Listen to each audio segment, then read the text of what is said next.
All right, hi everyone, thanks for joining, and feel free to enter any questions or anything along the way, and I can address those as we go. We're going to be talking about grief in the holidays and some strategies for coping and getting through. So my number one tip is to be intentional and make a plan, and this sounds a lot easier than sometimes it may be, but I think really the best tool that you can have to get through the holidays and grief is to make a plan and kind of maybe have a plan A and a plan B. So because with holidays and special events, these events are more likely to cause our grief to increase or to return. And at the same time, you might experience that grief is strangely missing, or find yourself why you aren't feeling kind of that normal level of grief and become concerned. The important thing is to remember that grief kind of comes and goes, has its own timing. It may pop up when we don't expect it, and it also may pop up when we are kind of expecting it. And so to look at how you can get through, knowing that it may appear or not. And then remembering your grief journey is individual, and there's no right or wrong way to tackle it. And so doing what's best and really focusing on what you need and what feels right to you is the most important. So when making a plan, really look at identifying who you'll be spending the holidays with. Is it close family? Will you be alone? Is it extended family? Make a list of the individuals that you want to have be part of your plan. So if you're going somewhere, maybe you identify one or two key people that you'll kind of clue in or use for support. And if you're hosting or having people over or getting together with close family, you may want to talk about how you're all going to address the grief or missing the person that your loved one that's been lost. And then maybe you're planning on spending the holidays alone, and what do you want those to look like? Do you want other family members to call and check in? Do you want to really be alone and have quiet time and be able to choose what you want to do? That's completely individual again, and only you will know what's best. And then think about, is there anyone you need to share your plan with? So that maybe if you really are wanting to be alone and having that quiet time, that people aren't calling and bugging you or stopping by and checking in. So letting people know what your plan is and what you're really wanting. If you're including family and friends in your holiday plan, it may be helpful to call a planning meeting and allow people time to gather their thoughts. So everyone may be coming into this planning session with their own ideas and hopes for what it might look like. If you're able, meeting face-to-face will be best because you can really share and your experiences and what you're hoping for and read each other's body language, things like that. And then also plan to figure out, if you can't meet in person, how can you include everyone that needs to be involved? And an important thing is to also make sure to include young children in your holiday planning, because while kids may have their own agenda, they may also have their own expectations. And in this planning session, talk about the traditions. Identify what traditions you've typically done that you might think will be most difficult, and how you would make those traditions easier. And then identify and look at traditions, kind of thinking about, why have you done these in the past? Do you enjoy doing it? Is it something that you want to continue, or maybe this year it's something that you kind of table and leave out for the year? The important thing is this holiday you don't have to do things how it has been done. And it doesn't mean that the way you do it this year will be the way you do it in the future. But just really trusting your gut to guide you in, will these be helpful or hurtful or just too difficult this year? This coping with the holidays checklist can be a kind of a nice way to help with your plan and decide traditions that you've done in the past and if they are things you want to continue kind of as an organizational tool. And it may be that things you have taken on in the past are things that you're going to delegate to someone else or ask someone else to help out or take over maybe this year or maybe forever in the future. Especially maybe those things that you feel are too tough, but someone else in the planning process has thought about that's really important to them and they don't want to let it go.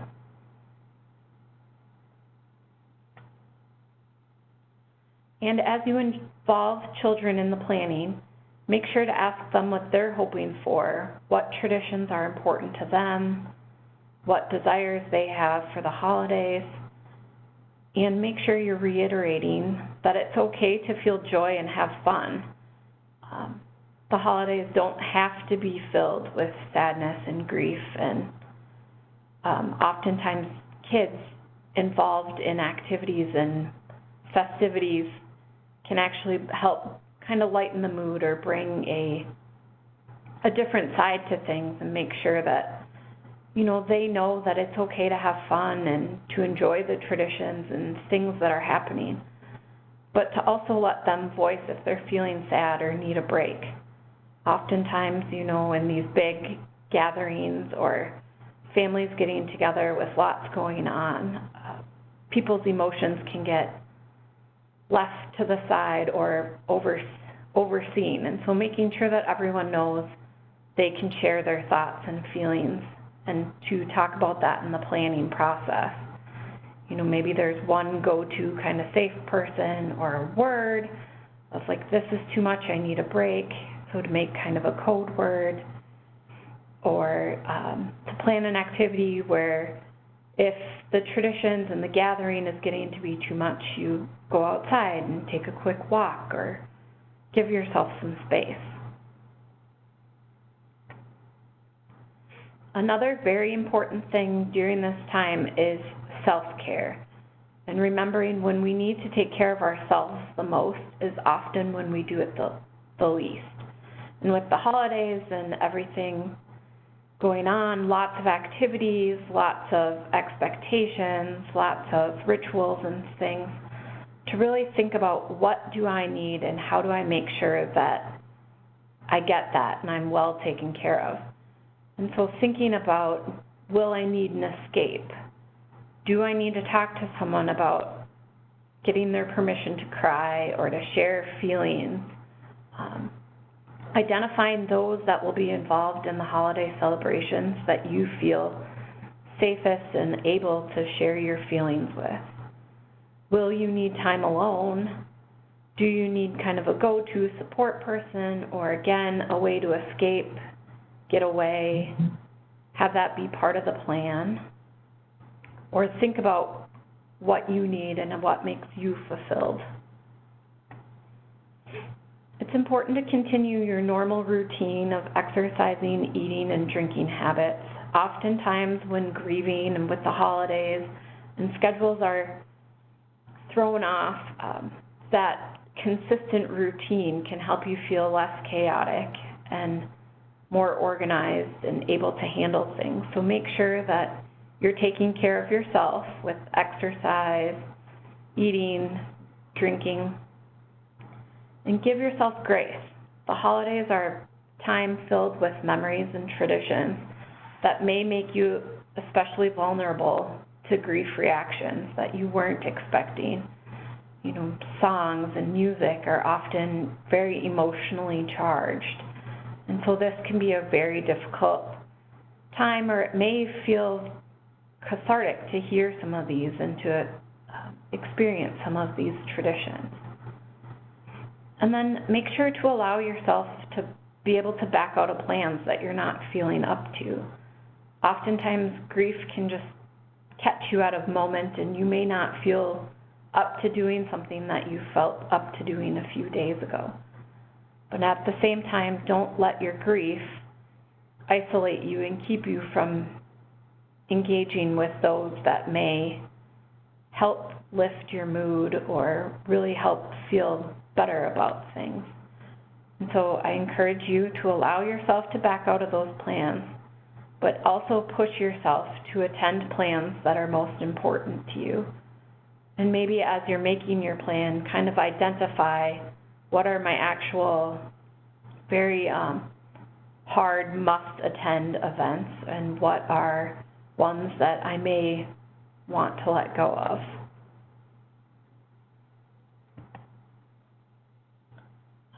It may also be helpful to connect with others who are grieving and have similar sentiments and experience. And so there are groups offered in the community, kind of remembrance events, or joining a support group, or reaching out to others who maybe are grieving the same loss that you are, and to share your thoughts and feelings around that.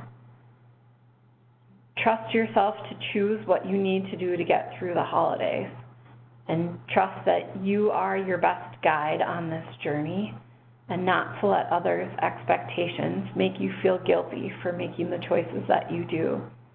And know if there's many people grieving the same loss, you may have different expectations or different feelings surrounding the loss. And so what may be comforting to you may not be for others. And to just make sure that you're trusting yourself and allowing yourself the time you need. Understand you may not be your usual self, especially if it's a first holiday that you're missing your loved one, and you may not just be up to doing things that you have felt comfortable in wanting to do and joy in the past, and that's okay. It may be that, this first holiday that you're missing someone might be more difficult, and it may be that next year you don't have those same feelings. And allow yourself time to grieve. Plan restful time alone or a supportive time with others. And so making sure that you're honoring your feelings and not just running from holiday to holiday, but really allowing yourself time and space to acknowledge the loss that you're experiencing and to give yourself what you need.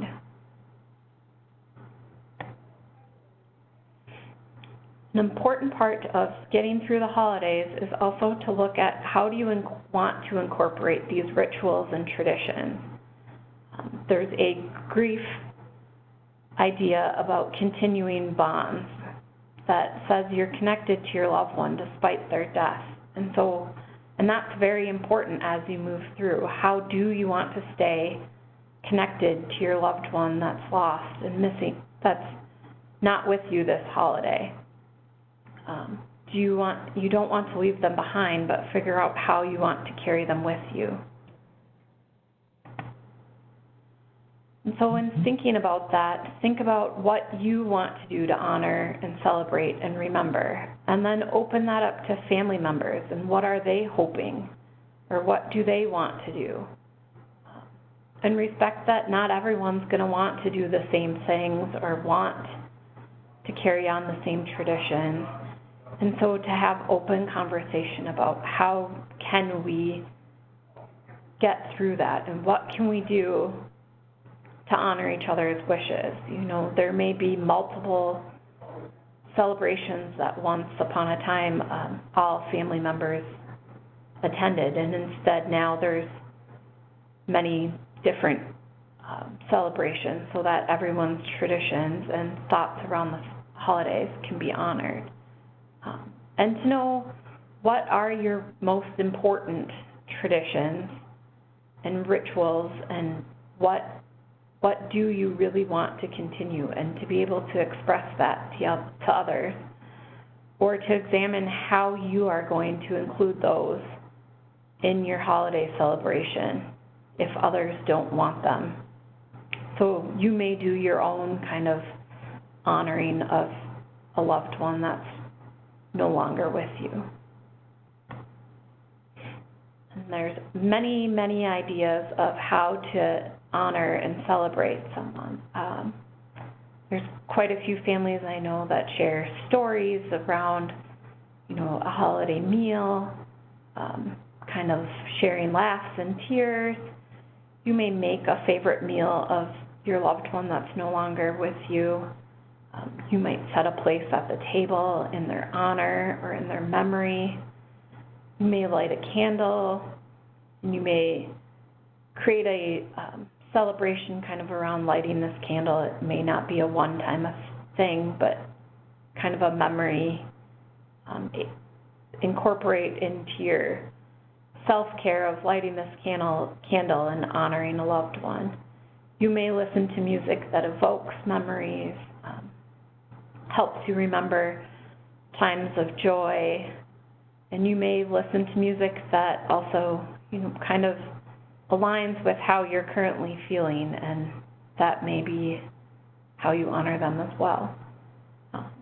You may hang a stocking at Christmas or a box at Thanksgiving, things that you can fill with written memories from loved ones. Sometimes people write letters, and they may share what's written in the letters at a holiday celebration, or you may keep those letters private and unread and just left to get your feelings out on paper, knowing that they'll never need to be shared with anyone. You may donate to a cause in the memory of your loved one. Maybe you adopt a family in need and pay it forward, give a memorial gift to others. And it may be that to honor and celebrate your loved one, you plan new traditions and let go of what has happened in the past, what you've done, and kind of celebrate a new one and how you're moving into the future. There's also people do memorial ornaments or albums or gifts that they give to each other in honor of the loved one no longer with you.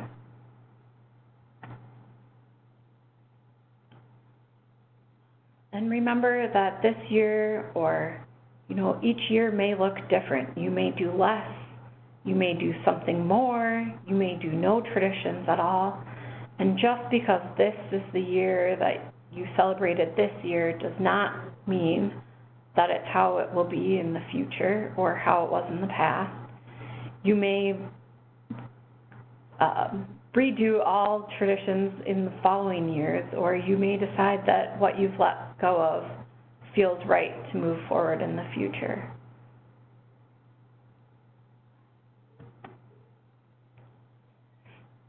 And allow yourself to be happy and enjoy the holidays. They won't always feel joyous and happy, but to remember that grief doesn't demand that we be sad all the time, but it does require we give our attention to our emotions. And so honoring when you do feel times of joy, or honoring when you're feeling sad and kind of need a break, or to be able to share with others. And the grieving process, constantly you're moving back and forth between grieving losses and engaging in what's currently happening. And so it may feel like a roller coaster of emotions and having really great, happy, wonderful times filled with fun memories and loved ones, and then followed by some times of really acknowledging what you've lost. And so allowing yourself to kind of move back and forth and allow the journey to be what is.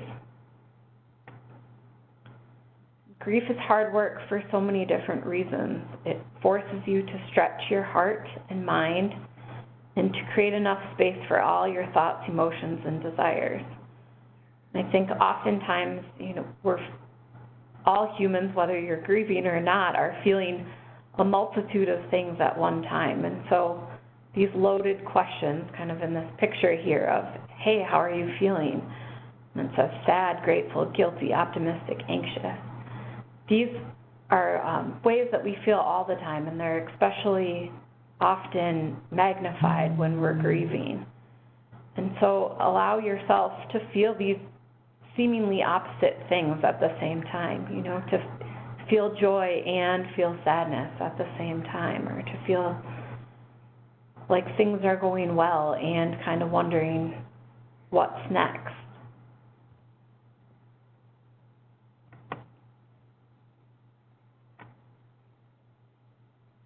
And to remember that positive emotions don't diminish how much you loved and missed your loved one. It's okay to feel positive and feel like you're moving forward, and at the same time holding on to holding on to that connection that you have with those that you've lost. Mm-hmm. Your connection will always remain. You never have to leave your loved one behind as you move forward in the present.